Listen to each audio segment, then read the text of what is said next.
जय श्रीराम। आम गाड़ी बर्तमान धुआ सैला। आज आम आम गाँ नयागढ़ को जाऊँ राम ठाकुर प्राण प्रतिष्ठा होची जेहेतु से बर्तमान आम बाहर गलु। मनिका बर्तमान बाहर मुझे जाऊँगी बाहरी जाऊँगी गाड़ी रे बसिलुणी। एबे आम जर्नी आरंभ करूँ।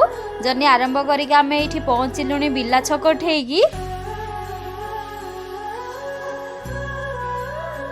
आम ए भुवनेश्वर सारुआ 40 किलोमीटर पूरा पार होके आसिलुणी। आम ड्राइवर सार गाड़ी चलैकी आमको रास्ता देखई दौरान केते किलोमीटर सब आम पार होकी गाँ पाखापाखि पहुँचलुणी। देखु एटलास्ट आम पहुँची आसिलुणी आम गाँ को फतेगढ़ को जोड़ी आमर मंदिर तैयारी होईची। बर्तमान आम मंदिर को जीवाई कहीकि बाहरी गलुणी।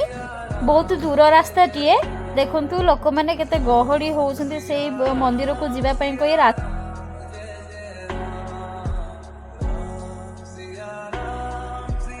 आम वर्तमान मंदिर रे आसिकी पहुँची सारूँ। पूरा सुंदर मंदिर टाक सजाची को प्रबल गहड़ी लोक विभिन्न प्रकार ओडिशार विभिन्न प्रकार डिस्ट्रिक्ट रू आसिक लोक अच्छा मैंने आसछंती दर्शन करने ठाकुर को दर्शन करने।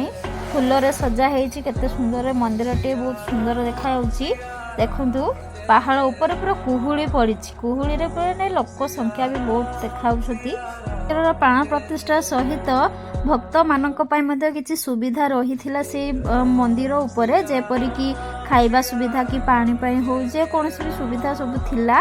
ओडिशार बा आउट ऑफ स्टेट रु आबाड़ वृद्ध वनिता जेहेतु ठाकुर दर्शन करने पहाड़ ठेकी माने एत दूर को आसी सेमिति मध्य पुलिस प्रोटेक्शन जोगाई दि जाइथिला जेपरिक दर्शक माने अति सुंदर भाबरे बा श्रृंखला भाबरे ठाकुर दर्शन करि पारिबे। आम ठाकुर दर्शन करके रिटर्न आसिलुणी। बहुत भल लगिला ठाकुर को दर्शन करके बहुत आनंदमय लगिला। रास्ता बहुत लंबा थिला माने बहुत कष्ट बहुत घाटी पड़ी थिला तथापि बहुत भल लगी। सो आपण मध्य आसंतु दर्शन करने को बहुत भल लगिबो। आपन को जदि ये वीडियोटा भल लगिला ताले आपण दया करी लाइक शेयर एंड कमेंट कर।